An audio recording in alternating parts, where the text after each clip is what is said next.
Hello everybody, welcome back to another Weather Central forecast. Hope you guys are having a fantastic day.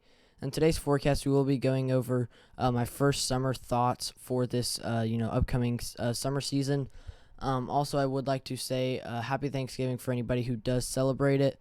I hope you guys do have an amazing Easter. Also, I would ask that you guys would like and subscribe so that this will help my video get out to as many of you guys as possible, so we can try to keep everybody in the United States weather aware. I would also like to start off with a disclaimer that these forecasts are my opinion.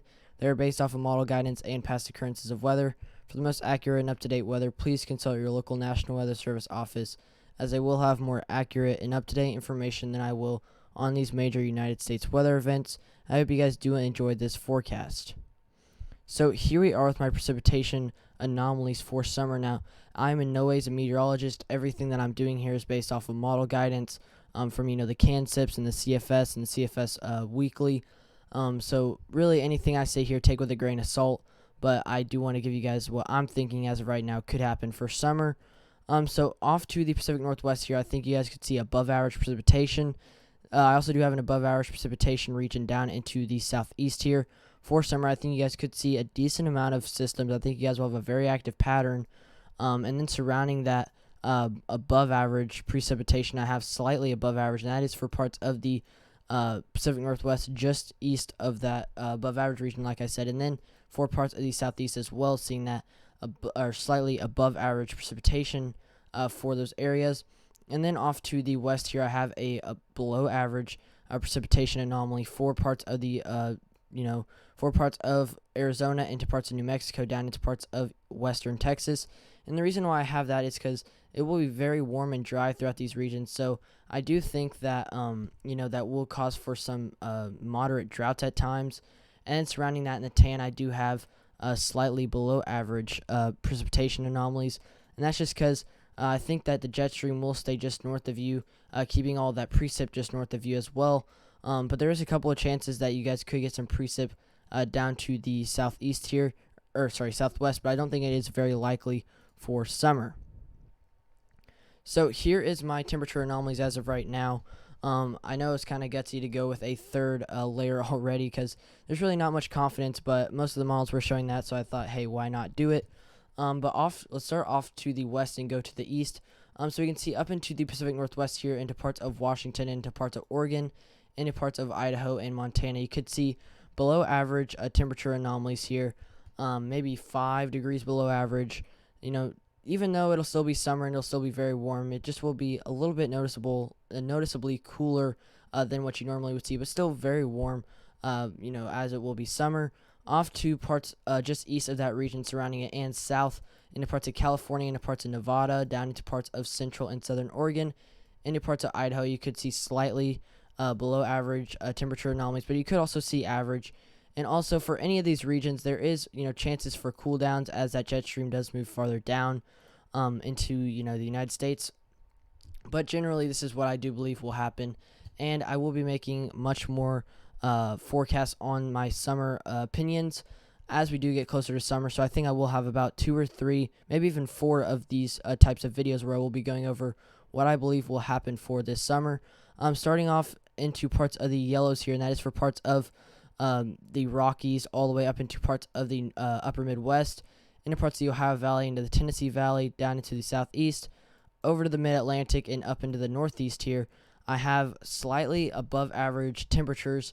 I do also believe that, like I said, especially for parts of, anywhere north of this region here, could see or sometimes some cooler conditions, just because as these, cooler waves of air do move through the through Canada, it could sometimes dip down and deliver some cooler temperatures for the northeast. But generally, I think that you guys will stay above average most of the year. It won't be too noticeably above average, but there will be times that you guys could see some very hot waves of heat.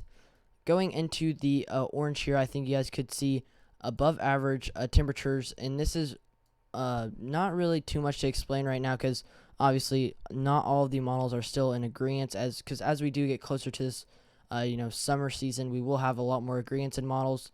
But so far, some of these, most of the models were in somewhat a good amount of agreement that this would be above average. And then in this red here is where almost every single model was in agreement that would at some point you will see above average temperatures, and that is for parts of the Ozarks, into parts of Kansas, into parts of Oklahoma, down into Texas, and all the way over to parts of Fort Smith, Arkansas as well. Seeing those well above average temperature anomalies, but obviously these forecasts are likely to change, so this region here could definitely go away. It could extend eastward or it could extend westward. We really don't know as of right now, so that will be something that we're going to want to keep a very close eye out on, especially as we get into May, and we get a lot more better understanding on what just could happen this summer. So here is what I'm thinking overall for the summer. Take everything I say here with a grain of salt, as I am no ways a meteorologist. But starting off into the Pacific Northwest here, I think that you guys could see rainy conditions, and that is also for parts of the Cascades. I do think that some parts of the Cascades, obviously the more mountainous regions, could see some sort of mountain snow later into summer, into parts of August. As you know, we did also see early this year, this is a good example, we did see some snow make its way down into parts of Colorado, into parts like Denver, Colorado, early summer, so that is still a possibility. Obviously, that was like a once in, a decade snowstorm, because usually, you don't get that much measurable snow down in these regions down here at that time, but that definitely could be another possibility. Obviously, it's way too far out to really go into logistics there, but I do think that you guys will stay rainy and somewhat cooler off to the Pacific Northwest for this summer.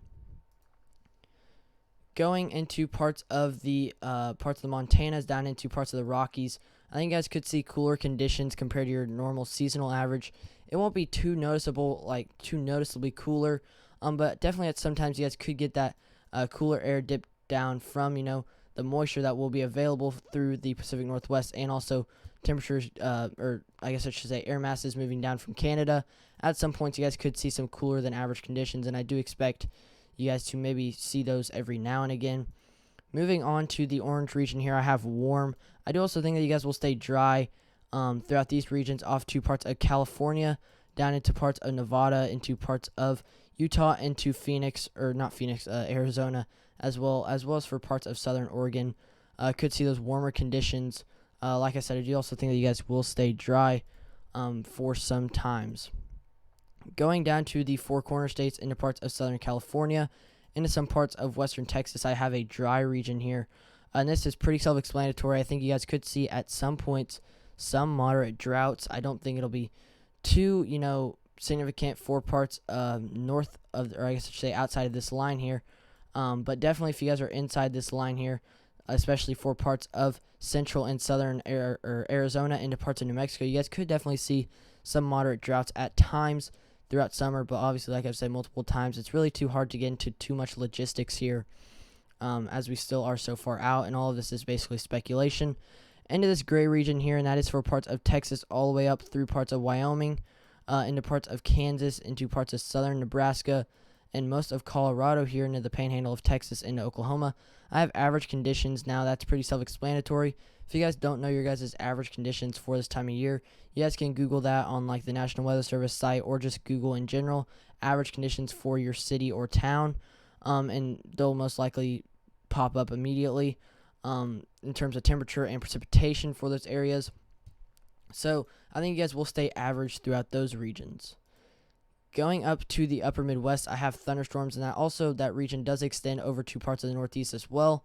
I just didn't have any text over there because that's is kind of big enough of text that you need.